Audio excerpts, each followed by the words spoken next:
शिक्षा के इस दौरान जो लॉकडाउन का दौर है, महामारी का, कोरोना का, इस दौर में पेरेंट्स से फीस ना वसूली जाए। कि जो शिक्षा के सौदागर है, पहली बात तो ये संवैधानिक बात नहीं है, गैर संवैधानिक बात है कि आप शिक्षा का सौदा कर रहे हो, उसे बेच रहे हो।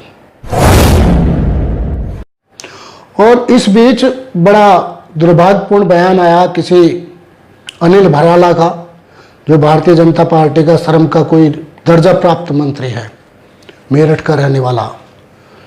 उसने कहा कि प्राइवेट स्कूलों को फीस देनी चाहिए क्योंकि कर्मचारियों की फीस देनी है और शिक्षकों की फीस देनी है। उस अनिल भराला को ये नहीं दिखाई दे रहा है कि भाई शिक्षक की जो प्राइवेट स्कूल है उनकी क्या इनकम है, उसका ऑडिट होना चाहिए कि नहीं होना चाहिए। और जब आप पढ़ा नहीं रहे हो इस दौरान, तो छुट्टी के पैसे बिना पढ़ाए आप पैसे क्यों मांग रहे हो? तो तमाम पेरेंट में और तमाम जो स्टूडेंट्स हैं और जो छात्र नेता हैं, मेरी बात हुई है राजस्थान में भी, मध्य प्रदेश भी, दिल्ली भी और उत्तर प्रदेश में भी, तो तमाम लोगों में इसको लेके बहुत ज़्यादा आक्रोश है। जो मंत्री जी हैं, जो दर्जा प्राप्त हैं, इनको समझ आनी चाहिए कि वो शिक्षा के बाजारीकरण के खिलाफ बोलने के बजाय और जो शिक्षा का बाजारीकरण कर रहे हैं, व्यापार कर रहे हैं, उनके पक्ष में बोल रहे हैं।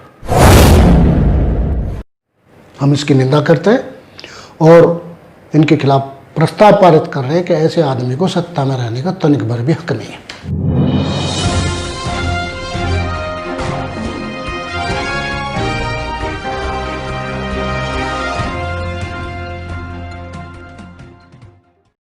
प्राइवेट स्कूलों की मनमानी के खिलाफ हमारे तमाम साथी लड़ाई में हैं और पेरेंट एसोसिएशन गाजियाबाद और दिल्ली में और तमाम भारत में जो शिक्षा के बाजारीकरण के खिलाफ जो लड़ाई लड़ रहे हैं, अभी लॉकडाउन के दौरान जो बातें आई हैं उसमें सब पेरेंट की ये मांग थी, और खासकर गाजियाबाद से, गाजियाबाद पेरेंट एसोसिएशन की तरफ से, दिल्ली की तरफ से भी और देश के दूसरे हिस्सों से भी, कि शिक्षा के इस दौरान जो लॉकडाउन का दौर है, महामारी का, कोरोना का, इस दौर में पेरेंट्स से फीस ना वसूली जाए। इसको लेकर सरकार से ट्विटर पे मांग पत्र के जरिए, प्रदर्शन के जरिए तमाम पेरेंट्स ने अपनी बात को उठाया। और इस बीच बड़ा दुर्भाग्यपूर्ण बयान आया किसी अनिल भराला का, जो भारतीय जनता पार्टी का श्रम का कोई दर्जा प्राप्त मंत्री है, मेरठ का रहने वाला। उसने कहा कि प्राइवेट स्कूलों को फीस देनी चाहिए क्योंकि कर्मचारियों की फीस देनी है और शिक्षकों की फीस देनी है। इस पे इतनी घोर आपत्ति है कि उस अनिल भराला को ये नहीं दिखाई दे रहा है कि भाई शिक्षक की जो प्राइवेट स्कूल है उनकी क्या इनकम है, उसका ऑडिट होना चाहिए कि नहीं होना चाहिए। और जब आप पढ़ा नहीं रहे हो इस दौरान, तो छुट्टी के पैसे बिना पढ़ाए आप पैसे क्यों मांग रहे हो?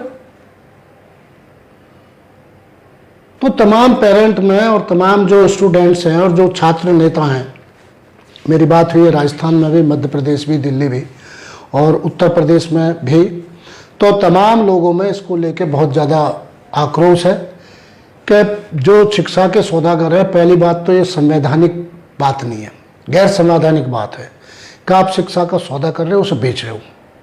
और उस पर भी सत्तारूढ़ पार्टी के किसी नेता का ये बयान आना कि पेरेंट को बिना पढ़ाए भी अपने बच्चों की फीस जमा करनी चाहिए।